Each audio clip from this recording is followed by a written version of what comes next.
So is living in an RV full-time actually cheaper than a house? The answer is going to shock you. We traded those boring house keys in for these RV keys and literally tracked every single dollar to give you the real answer. The difference in cost between staying in one spot versus traveling nonstop was absolutely insane. And we're about to show you all the numbers so you can judge for yourself right here on Hanging with the Hazes. Before we break down our RV budget, you need to see what we were escaping. We were living the so-called American dream. We had a house, 2-car garage, and a yard that we wasted every Saturday morning mowing. And that dream came with a crazy amount of financial pressure that never, ever stopped. Our mortgage payment alone was destroying our bank account, somewhere between $1,500 and $2,200 a month, but it's never just a mortgage, right? On top of that, we are paying property taxes, which is like paying rent on a house that you already own, hundreds of dollars more every month. Then you have utilities. Our power and water bills just kept going up and up, easily hitting $250 to $400 a month. And let's not start on home repairs. Need a roof? $10K all day, every day. Need a new AC unit? Experts say budget 1% to 4% of your home's value for repairs, and believe you me, I felt every single cent of that. It was a black hole for our money and our sanity. We were working all the time just to pay for a house we never had time to actually enjoy. We were trapped. We knew there had to be a better way. That, folks, is when we discovered full-time RVing. So we saw people posting these epic, surreal sunset pictures from their camping units, and we heard about the absolute freedom of the open road. But the number one question was the money. Would we actually save anything or just be trading one massive pile of bills for another? So we decided to run the ultimate experiment, right? We sold the house, sold almost everything that we owned, and only kept a few things in a tiny storage unit. A secret cost most people forget about when you start talking about hitting the road. Now, we bought a wonderful used Class A motorhome, which lets us dodge the insane depreciation that you get hit with when you drive a new RV off the lot. The plan was very simple. For one entire year, we would track every expense, every gallon of diesel fuel, every campground fee, every propane fill.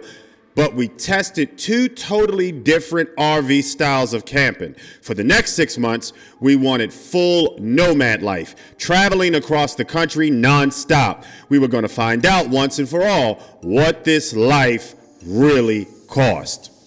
Then, once we did that, we're going to find a campground where we're going to stay for 6 months to figure out whether staying stationary had a cost benefit to it that going nomad doesn't. All right, so let's talk about stationary first, all right? Now, this is how tons of people save a lot of money with an RV, okay? We found an awesome RV campground with a monthly rate, and it's dramatically cheaper than paying the, transient fee per night. Let's just call it that. Now, let's get straight to the numbers. Our single biggest bill was the spot itself, the campground fee. We paid about $750 a month at that time, and that was it. That included water, sewer, and trash. However, we did have to pay for electricity, but because we were smart about it, it only averaged about $85 a month, give or take, okay? So next up is propane and hot water. Now, if you're south, you don't have to worry about the propane too much in the sense that your onboard system should cover it. But if you're up north and you do it during the winter, you're going to have to get an outside supplier to bring you one of those big 125-gallon tanks. Now, that being said, the propane is what we use for cooking and all of that good stuff, okay? And we use it to heat the motorhome. We have 2 15,000 BTU units. Now, with that, we were only looking, let's also include in this number RV insurance and stuff like that. So the propane only runs about $40 a month, but you're looking at about $1.25 when you start talking about insurance, okay? The phones, internet, stuff like that you can't live without these days, about $150 a month for all of it. That was 2 unlimited lines and a mobile hotspot with T-Mobile. So you do have to eat. That's also important. A grocery bill, that's about $800 a month. Okay. Basically the same as it would be in our house because that particular part of the lifestyle didn't change. Okay. Then you are also looking at maintenance. Maintenance can be minimal when you're sitting still, which is a good thing. It averages about $100 a month for little small stuff and fixes. Okay. So what's the grand total? During the 6 months that we did the stationary RV life, average monthly cost was right at $21.45. When you compare that to the old life with the sticks and bricks, it was really easily costing us $3,000 a month before. The savings were almost immediate and they were relatively huge. In this challenge, RV life was definitely way cheaper than living in the house. So after 6 months of that easy, predictable life, it was time for phase 2. Going nomad, hitting the road. So we were excited to finally live the travel dream, right? Yeah, but we had no idea what it was going to do to the bank account. And let me tell you, the difference was damn near instant and it was brutal. So the biggest, most painful new expense was diesel fuel. Your RV is a house that you are literally shaking in an earthquake on wheels, and it drinks diesel fuel like crazy. So the motorhome pulling the little car got a pathetic maybe 8 miles to the gallon, okay? Driving just a few hundred miles every week made the fuel bill explode. Some months I spent over $600 in fuel, a bill that used to be $0. So next, our campground fees went insane, okay? You had to say goodbye to that cheap monthly rate. It was gone.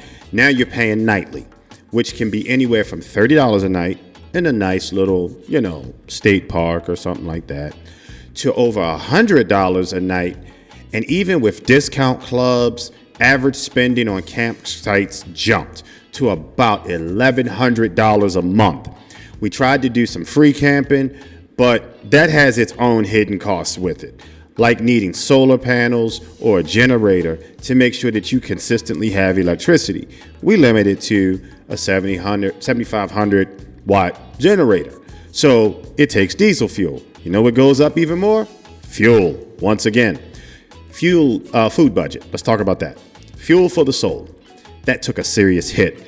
Groceries stayed at about $800, but trying all the amazing new local restaurants in every town was impossible to resist. So our dining out bill shot up by $200-300 a month, okay? Which ain't bad, but tack that on top of the $800, it starts to add up. Then there's maintenance. Let's talk about maintenance on the road.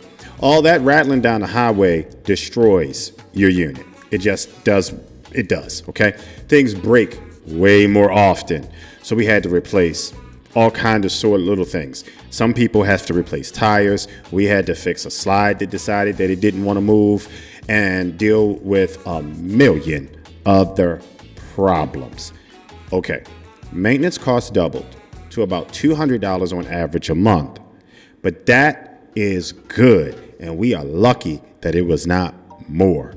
So when we added up all, our average monthly cost to travel full-time, $34.15 on average. And suddenly, the math did not seem so simple.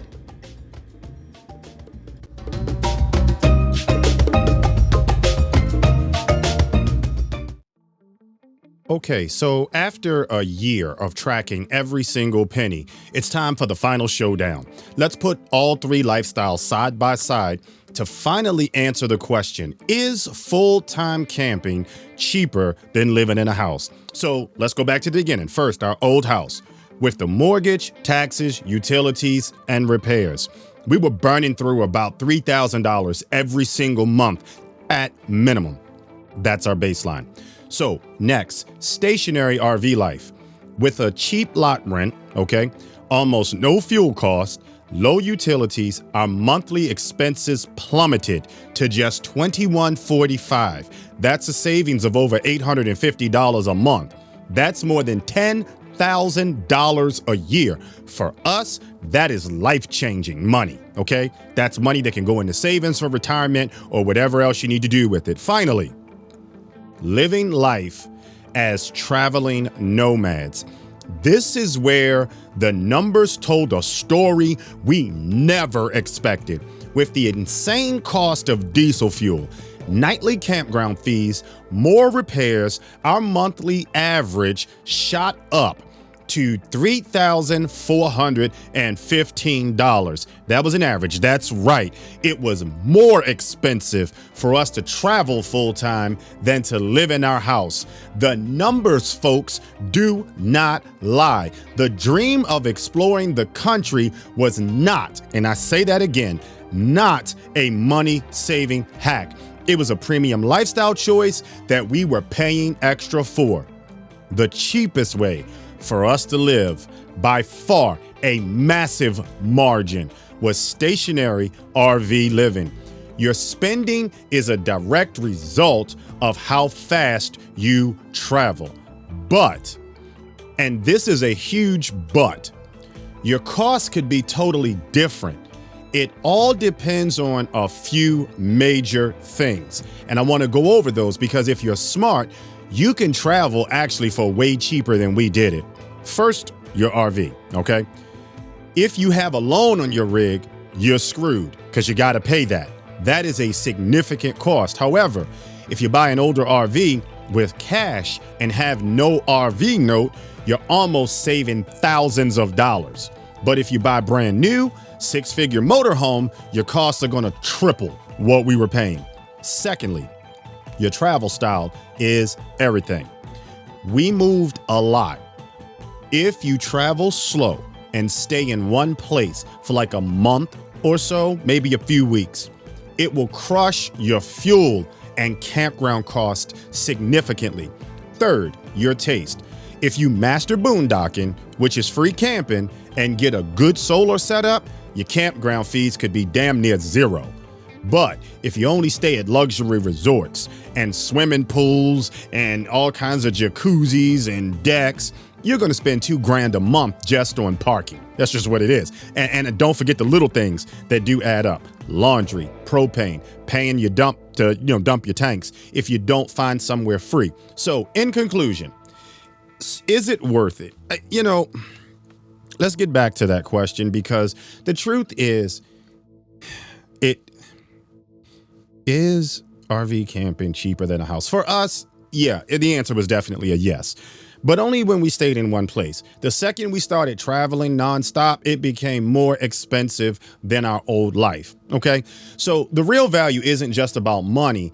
We traded property taxes for priceless sunsets. That's what we did. We traded mowing the lawn for epic new adventures. We traded feeling trapped for a feeling of freedom that has no price tag. You also have to remember that the long-term game, a house usually goes up in value, okay, and builds equity. Your RV, that thing goes down in value. The fact is you cannot ignore that. But what you lose in net worth, you gain in life experience. And only you can put a number to that. Living in an RV can be cheaper, but you have to be intentional.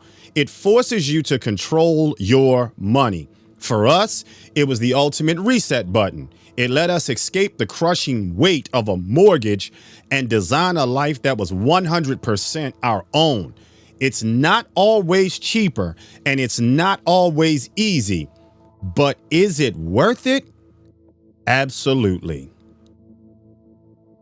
We showed you the numbers, but now we want to see yours. For all the RVers out there, what is your biggest expense on the road? Let's compare in the comments right now. And if you're thinking about doing this, what's your number one question? Ask me anything. We want to help you figure it out. This is Crazy Keon, and you have been hanging with the Hazes.